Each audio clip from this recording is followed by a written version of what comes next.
मित्रमैत्रिणींनो, आपण आज पाहणार आहेत palazzo pant and parallel pant. Palazzo pant parallel pant सारखाच आहे, पण फक्त स्लाइड थोडासा बदल आहे. आपण आज दोन्हीचं ड्राफ्टिंग पाहू. आपल्या सगळ्यात आधी आपण मापं पाहू. पॅन्टची लांबी आहे 40+3 इंच, कमरघेर आहे 10.5 इंच, मॅनी लांबी आहे 13 इंच, सीट घेर आहे 13 इंच, बॉटम घेर आहे 9 किंवा 10 प्लस ॲडिशनल 1 इंच करायचं. आता सगळ्यात आधी आपण मापं कशी टाकायची ते पाहू.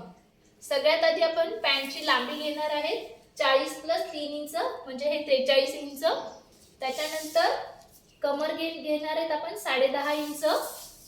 कमरघेरच्या पॉइंट पासून 13 इंच खाली यायचं. मॅनी लांबीसाठी मॅनी लांबी घेतली आपण 13 इंच. त्यानंतर आपण रेष आखून घेऊ.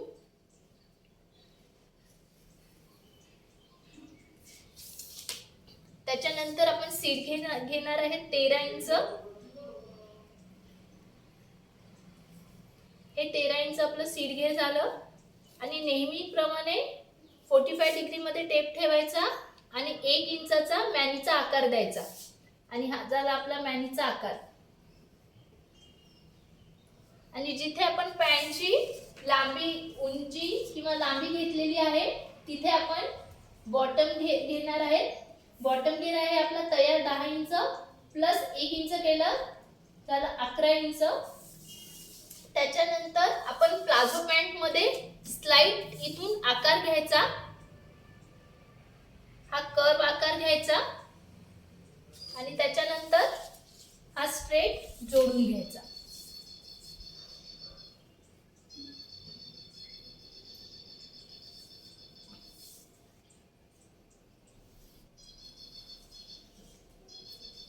हे झालं आपलं प्लाझोचं ड्राफ्टिंग. हे पण आकार परत व्यवस्थित काढून घेऊ. त्याच्यानंतर त्याला हे स्ट्रेट जॉईन करायचं. हे झालं आपलं प्लाझोचं ड्राफ्टिंग. आणि सेम फक्त पॅरलल पॅन्ट मध्ये हा डिफरन्स आहे. जेवढं आपलं बॉटम घेर आहे तितकंच आपलं 20 इंच रेग्युलर वरती यायचं. 20 इंचावर पॉइंट करायचा आणि त्याच्यानंतर जेवढं आपलं बॉटम घेर आहे तितकंच माप घ्यायचं. प्लाझो पॅन्ट आणि पॅरलल पॅन्टचं मार्किंग सेम आहे आणि पॅटर्न पण हा सेम आहे. हे झालं आपलं आता पॅरलल पॅन्टचं ड्राफ्टिंग. आता आपण याचं कटिंग पाहू. आणि नेक्स्ट व्हिडिओ मध्ये आपण पॅरलल पॅन्ट स्टिच कसा करायचा ते पाहू.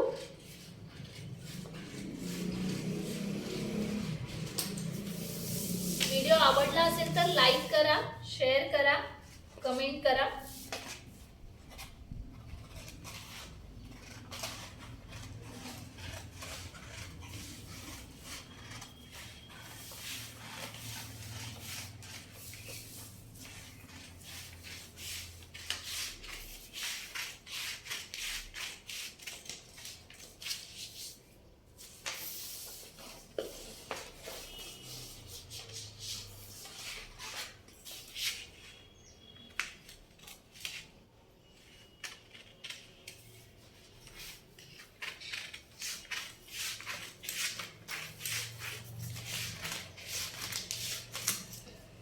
आणि हे झालं आपलं पॅन्टचं कटिंग.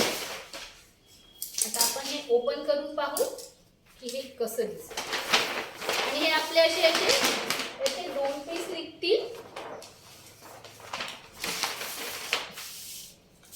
हे असे आपले याचे पॅन्टचे 2 पीस निघतील. आणि त्याच्यानंतर हे स्टिच कसं करायचं आपण नेक्स्ट व्हिडिओ मध्ये पाहू. थँक्यू.